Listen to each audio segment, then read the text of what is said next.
Recorded Books and RB Digital present Discovering Your Soul's Purpose by Mark Thurston. Narrated by Richard Harries. Preface to the second edition. The publication of this second edition of my 1984 book, Discovering Your Soul's Purpose, gives me pause to think about my own engagement with these ideas and principles. I discovered the work and spiritual philosophy of Edgar Cayce when I was a senior in high school, just 17, and full of wonderings and uncertainties about my own calling and mission in life. Studying and applying these ideas, especially during my college years as I swerved from one academic major to another, profoundly helped me to find a direction, a professional focus in psychology, but more important was a direction for the kind of person I aspired to be.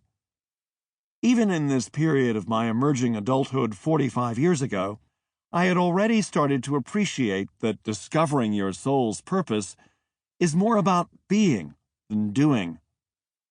The doingness of a well-chosen occupation was going to be fine, but more critical was finding an optimal way to be in life. The journey to fulfill my own mission took me to Virginia Beach, Virginia.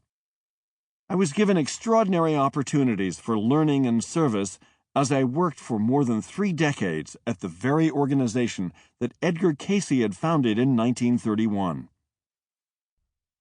One tremendous professional gift was the opportunity as a writer and teacher to pick topics from the Cayce material and develop systematic ways that those topics can be studied and applied: dream interpretation, meditation, and the intuitive mind, just to name a few. But for some reason, and maybe it was because of how influential the material had been in my own decision-making about my career, I latched on to the Cayce principle that simply states, "For each soul enters with a mission." We all have a mission to perform. I decided I wanted to make a truly in-depth study of how Cayce had served as a spiritual director to hundreds of people, helping them to see and claim their own spiritual calling, their personal mission. As an educator and writer for the Association for Research and Enlightenment, ARE, I had many opportunities to share what I was able to mine from the extensive archival records of Cayce's work as an unconventional, gifted spiritual psychologist. With my own freshly minted PhD in psychology, I was no doubt overly confident that together Edgar Cayce and I could come up with a foolproof system of self-study that would yield a revelation of soul purpose for anyone committed enough to give it a try. I was especially proud of a one-day workshop course that I created with the same title as this book. This workshop was a full day of experiential learning about oneself, culminating in a guided process to craft the first draft of one's mission statement.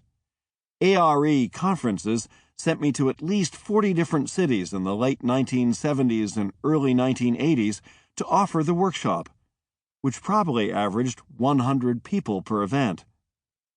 Eventually, I presented the program in 6 other countries. The feedback that I received from many of these thousands of course participants allowed me to refine the presentation and the exercises, and by 1984, the timing seemed right to put these ideas into the original edition of Discovering Your Soul's Purpose. So why a new edition of this book, more than 30 years later?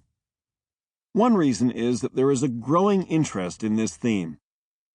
80 years ago, Cayce was one of the few who spoke so specifically and eloquently about each person having a particular soul purpose.